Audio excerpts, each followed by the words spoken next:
In Motor Week this week, Richard Hammond tests the new Cherokee Orvis against one which has driven over 100,000 miles. Ginny Buckley drives the new Toyota Yaris. Ken Gibson is in Biarritz, where he drives the S-Type. Richard Hammond takes a look at the T-reg, which came into effect last month, and how it could affect people buying a car and their value in the long term. Even before OJ was seen on national television outrunning the police in his Bronco, we've enjoyed a love affair with the 4x4, the sports utility vehicle. And it must be an image thing. It must be. It has to be about image. What other reason could there possibly be for buying a car that's thirstier, more cramped, and doesn't go around corners as well as a family hatch? And if it is an image thing, then Kreisler have been getting it right for some years with this, the Cherokee. It was first introduced into this country in '93, and it looked like that, since which they've sold 27,000, and the car now looks like this. Pretty much like the original one, really, but if a car is selling that well on its image, why change it? This is the new range topper for the Cherokee, and it's called the Orvis.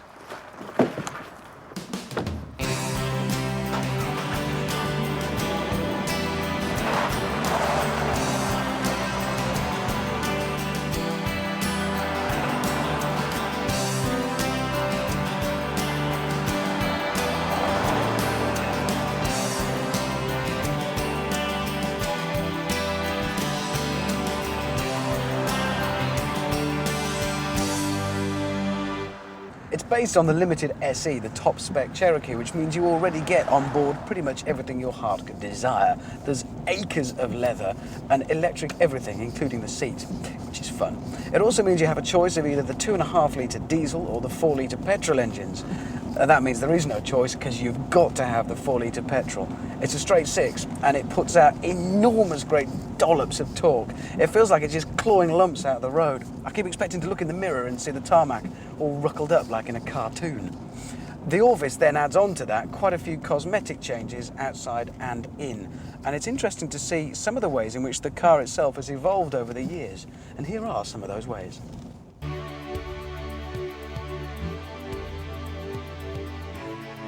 If you look really carefully, you'll see that the indicators at the front and the grille have subtly changed shape.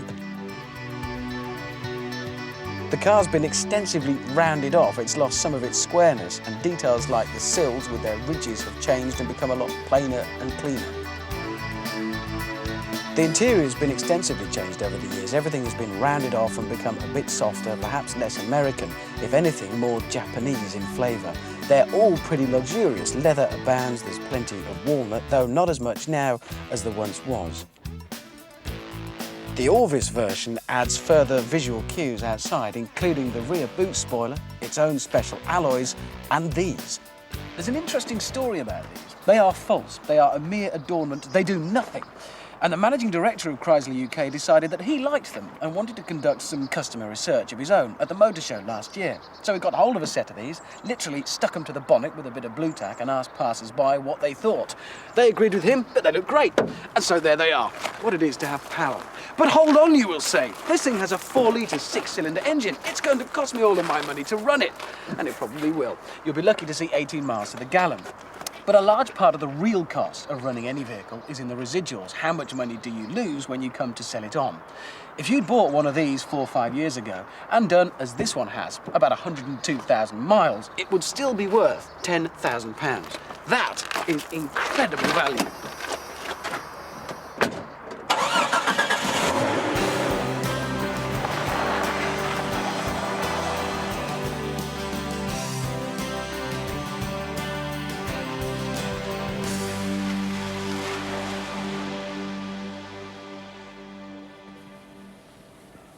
I like the Jeep Cherokee.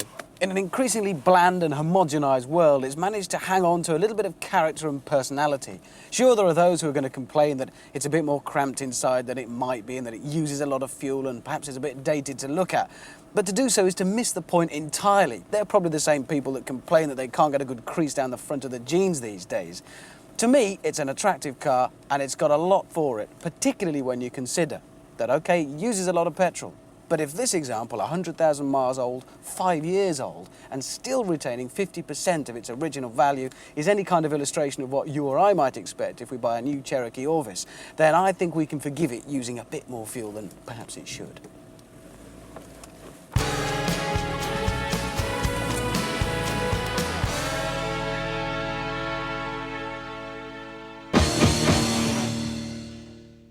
It's the most amazing revival since Tony Blair and the Labour Party got back into power. I'm talking about the return from the brink of extinction of Jaguar, that great British car name. And this is the very latest evidence of the return to glory days of E-Class, Inspector Morse's Mark II. This is the sensational S-Type. It's the hottest property in the motoring world today. I'm the lucky holder of the keys to this car, and I'm looking forward to this drive like I haven't looked forward to a drive for a long time.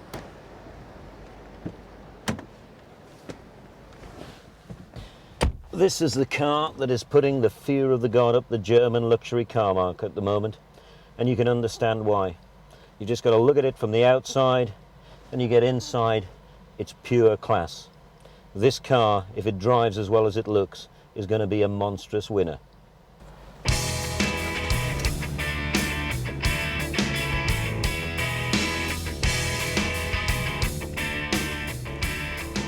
I'm driving the new Jaguar 3-litre engine because it's the first V6 Jaguar ever produced, and it's got the manual gearbox.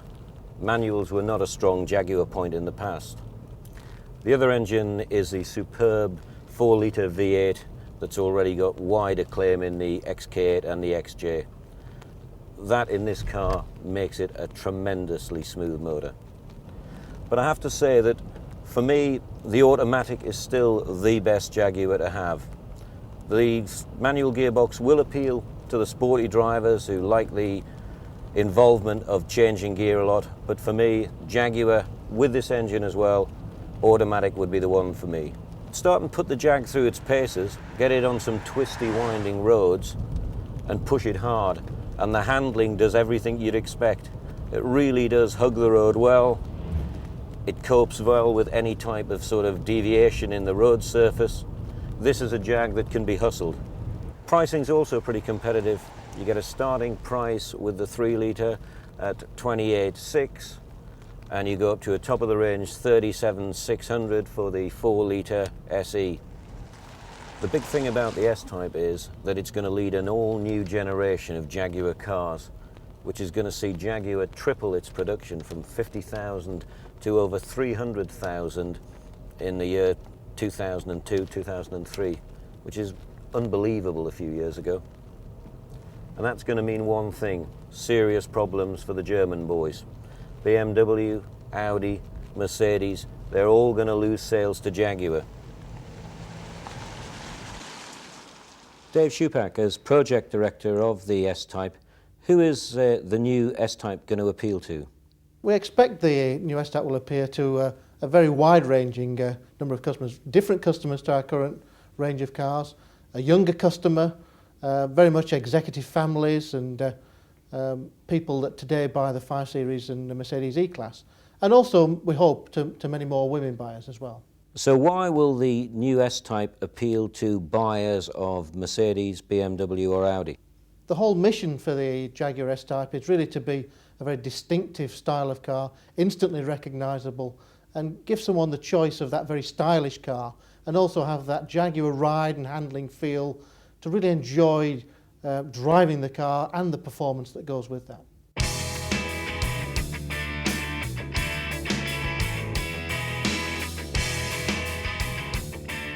Think Jaguar and you instantly think style. When it comes to blending wood and leather, nobody can quite match us Brits. They've all tried, but when it comes to a touch of class, Jaguar are showing the rest the way. Executive cars demand real comfort, and the Jaguar is a winner in the comfort stakes. Seats are very comfortable, very good long-distance cruisers. So, my verdict on the Jaguar S-Type? Well, the boys from Jaguar have done it again. This is the type of Jag that gives you that feel-good-to-be-British factor. I suggest that Jaguar are going back into the big time, just like the glory days of the Mark II. And they're going to have one thing in common: they're both going to be huge successes. Oh, just another thought as well for the people at BMW and Rover. Here's a perfect example that proves you can bring a great British car name back from the dead. Take a look, boys. It should give you hope.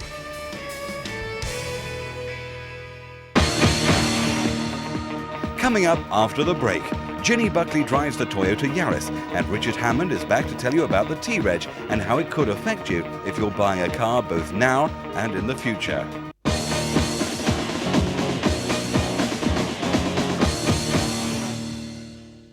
Now, although many of us have secret dreams of cruising in a convertible or owning a sleek supercar, the reality is very different. Because there, in big, bold letters at the top of our shopping list, are the words cheap, economical, practical. Dull words, but very important ones.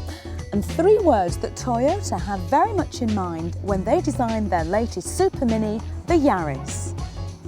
Now, the Yaris is one of those cars that really does live up to its name. Yaris isn't the most conventional of names, and you'd be right in thinking that this isn't the most conservative of cars. It is in fact something of an oddity. It towers above most of its counterparts at a rather statuesque 59 inches.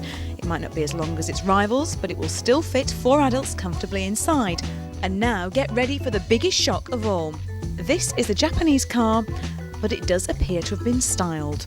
No, it may not exactly look high fashion, but I think it's cute. It comes in a great range of colours and it looks great on the road. And let's face it, it's certainly an enormous improvement on anything we've seen recently from Japan. And inside, yes, you get another very pleasant surprise. There's been styling going on in here as well. Gone is a traditional dashboard, replaced instead by a centre pod that houses a digital information display. Now, generally the whole interior does feel extremely solid and well built, but darlings, please, can somebody ban the use of grey plastic from the interiors of cars? I hate it. Apart from that though, I haven't got any more complaints. There are plenty of cubby holes and storage spaces everywhere.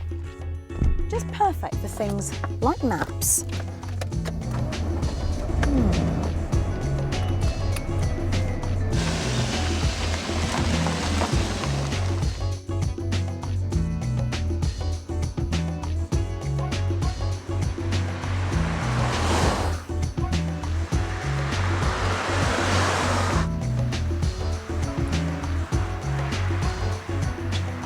Now, the first thing that you notice when you get behind the wheel is the very upright seating position. Now, it may not suit everybody, although I do quite like it. And the second thing you notice is the fact that there is nothing in front of you telling you how fast you're going. Now, it is all over there to the right in the instrument pod. It does seem a little bit strange looking over to the right, but you really do get used to it very quickly. The behind the wheel visibility is excellent. You get a great view of everything that's going on around you. And although this is a very small car, you feel really airy and open. You could very well be in something much bigger. Now, at the moment, the Yaris comes with just one engine. It's a 1 litre. It's got 67 brake horsepower and has a top speed of 96 miles per hour. Now, it's not the most powerful of engines, but particularly in the low gears, there is enough there for you. It's when you get up into 5th gear and you're hitting 70 that it does start to get very noisy. But let's be honest here, this isn't the kind of car that's going to really see a lot of action at the top end of the range now, is it?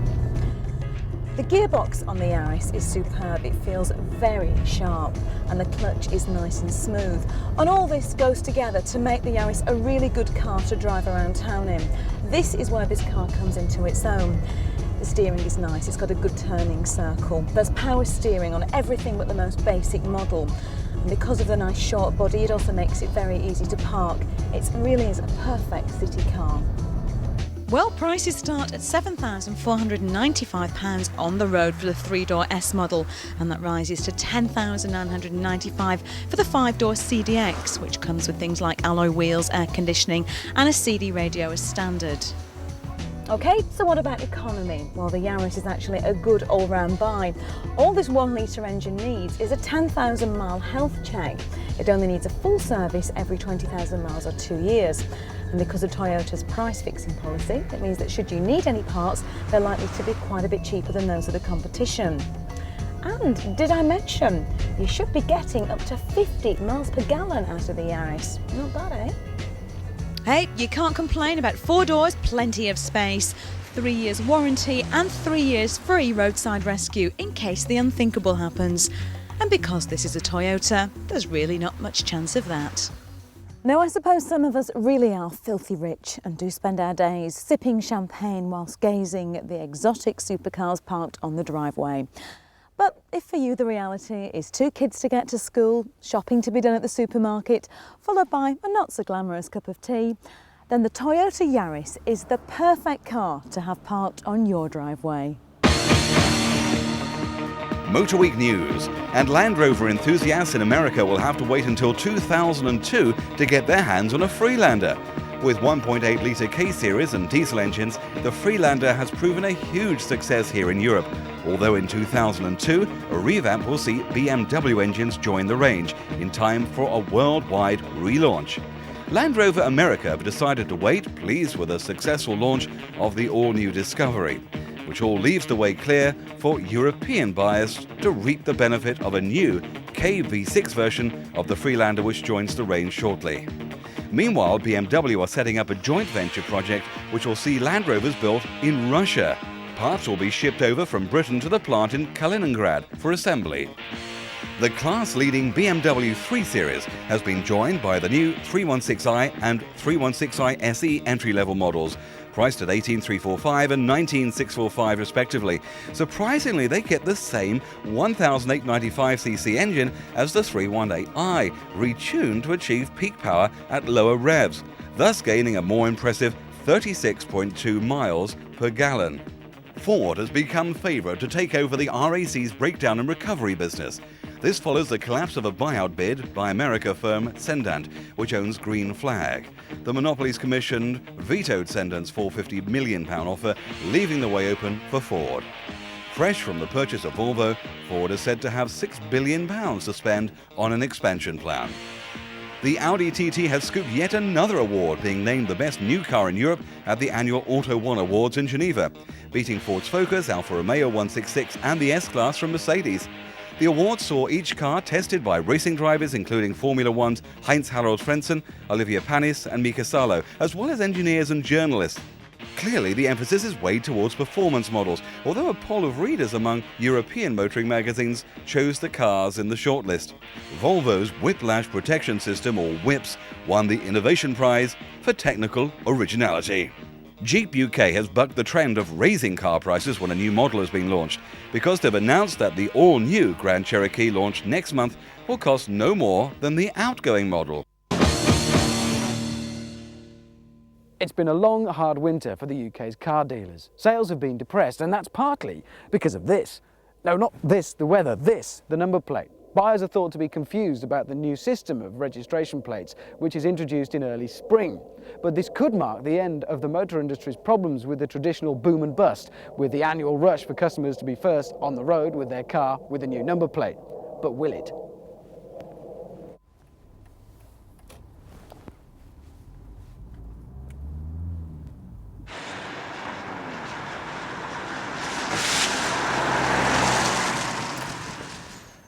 Take the travel industry, for instance. Now, traditionally, they have one big boom every year when we all go on our annual holidays together and at the same time. But it differs from the motor industry for several reasons. For a start, a travel agent doesn't have to invest millions of pounds in stock and then risk it sitting around unsold in a field somewhere.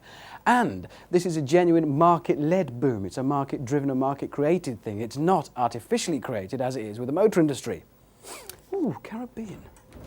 That'd be a good idea. The industry hopes that the new system will bring it into line with something like the clothes industry, where there are 2 big sales bursts a year. In the case of the clothes industry, those are in winter and in summer. In the case of the motor industry, those would be in March and in August, when the new plates come out and there's a bit of a blip again. And that will make it a lot more easy to control and to manage on the part of the dealers, particularly when you've got stock to think about.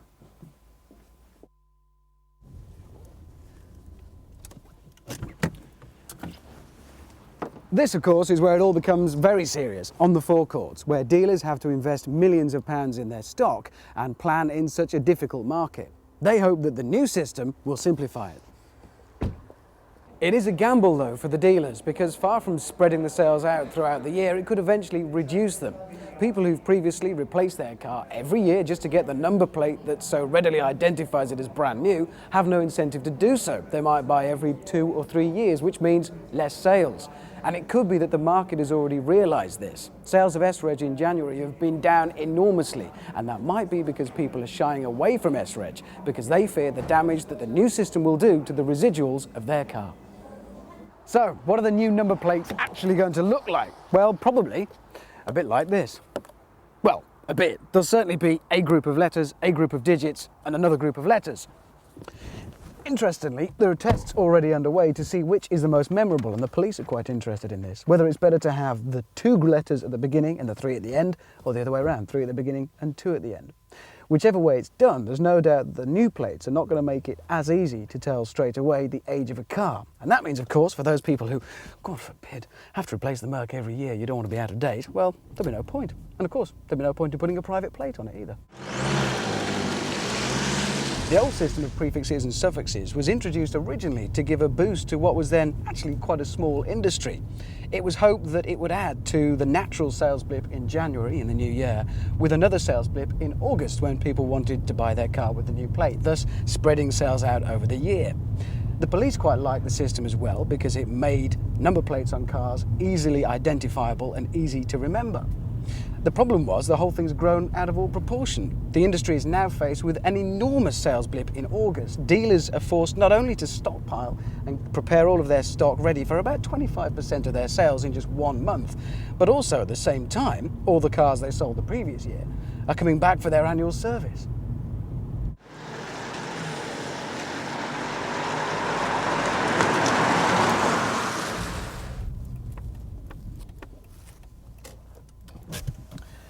It'll be years before we know for certain whether the new system has been a success, but as the old one had become hyped out of all proportion, it was due for replacing.